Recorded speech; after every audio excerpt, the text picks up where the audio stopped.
மாணவ செல்வங்கள் அனைவருக்கும் என் அன்பான வணக்கம். நாள்தோறும் கற்பம் சேனலுக்கு உங்களை அனைவரையும் வரவேற்கிறேன். நம்முடைய வீடியோ முதல்ல பார்க்குறீங்கன்னா முதல்ல சப்ஸ்கிரைப் பண்ணிக்கோங்க. மாணவர்களே, இன்றைக்கு 4ஆம் வகுப்பு தமிழ் முதல் பருவம் பனைமர சிறப்பு அதற்கான வினா விடை தான் படிக்க போகிறோம். வாங்க படிக்கலாம். பாருங்க, பனைமர சிறப்பு வினாக்களுக்கு விடையளிக்கவும். 1வது வினா, பனைமரத்தில் இருந்து கிடைக்கும் உணவுப் பொருள்கள் யாவை அப்படின்னு கேட்டிருக்காங்க. உங்களுக்கு உணவுப் பொருள்கள்லாம் கண்டிப்பாக கிடைக்கக்கூடிய உணவுப் பொருட்களை உங்களுக்கு கண்டிப்பாக சொன்ன அன்றைக்கி பாடம் நடத்தும் போது பாருங்கள் எப்படி நீங்கள் எழுதணும்னா, இந்த வினாவில் கடைசி யாவை மட்டும் விட்டுருங்க, மீதி எல்லாத்தையும் எழுதிக்கிங்க. பனைமரத்தில் இருந்து கிடைக்கும் உணவுப் பொருட்கள் எழுதிக்கிட்டு 1 by 1 அழகாக எழுதியிருக்கேன் பாருங்கள். நுங்கு, பழங்கிழங்கு, பதநீர், கற்கண்டு, கருப்பட்டி, பனம்பழம். சரிங்க. அடுத்த 2வது வினா, சிறுவர்கள் விளையாடுவதற்கு பனைமரம் எவ்வாறு உதவுகிறது அப்படின்னு கேட்டிருக்காங்க. பாருங்கள் என்ன எப்படியெல்லாம் உதவுது பாருங்கள். பனங்காய் வண்டி, பனை ஓலை காற்றாடி, பனை ஓலை விசிறி, பொம்மை ஆகியவற்றை செய்து சிறுவர்கள் விளையாடலாம் அப்படின்னு நீங்கள் கடைசியாக எழுதணும்.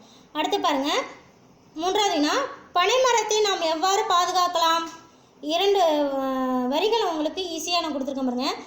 முதல் வரி, நாம் அனைவரும் பனைமரம் வெட்டப்படுவதை தடுக்க வேண்டும். வெட்டினா மட்டும் போதுமா? நம்ம கண்டிப்பாக பனங்கொட்டைகளை சேகரித்து கண்டிப்பாக போட்டால் தான் பனங்கிழங்கு கிடைக்கும். 2வது வரிகள் பாருங்கள், பனங்கொட்டைகளை சேகரித்து குளம், ஆறு, குட்டை போன்றவற்றின் கரையோரங்களில் ஊன்றி பாதுகாக்கலாம்.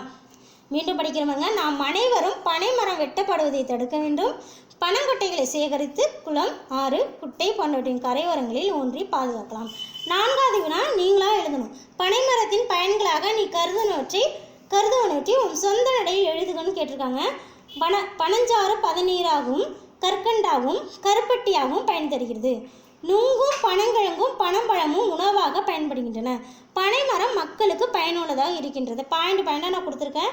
நீங்கள் அழகாக அப்படியே 3 வரியாக எழுதுனீங்கன்னா உங்களுக்கு ரொம்ப ஈஸியாக இருக்கும். ஒன்றும் கிடையாது. நீங்கள் இந்த பனஞ்சாறு பதநீராகவும் கற்கண்டாகவும் கருப்பட்டியாகவும் பயன் தருகிறது முதல் வரி எழுதுங்க. 2வது வரி, நுங்கும் பனங்கிழங்கும் பனம்பழமும் உணவாக பயன்படுகின்றது. அப்புறம் எல்லாத்தையும் சேர்த்து பனைமரம் மக்களுக்கு பயனுள்ளதாக இருக்கின்றது. அவ்வளோதான். சரிங்களா? நல்லா இதெல்லாம் படித்து நீங்கள் எழுதி பார்க்கணும். மாணவர்களே, இந்த வினாக்கள்லாம் நல்லா நீங்கள் வாய் விட்டு படிங்க. முதல்ல நான் படித்ததை எல்லாம் கேட்டிருப்பீங்க. எல்லாம் வாய் விட்டு நீங்கள் படிங்க. அந்த அதெல்லாம் ஒரு வினாவாக நீங்கள் எழுதி பாருங்கள். முக்கியமாக அந்த வரியாக எழுதினீங்கன்னா 1 by 1 எழுதும்போது உங்களுக்கு ரொம்ப ஈஸியாக இருக்கும். சரிங்களா? இந்த வீடியோஸ்லாம் கண்டிப்பாக உங்களுக்கு பிடித்திருந்தால் உங்கள் நண்பர்களுக்கெல்லாம் ஷேர் பண்ணுங்கள். மறக்காமல் சப்ஸ்கிரைப் பண்ணுங்கள். மீண்டும் ஒரு பதிவில் சந்திப்போம். நன்றி, வணக்கம்.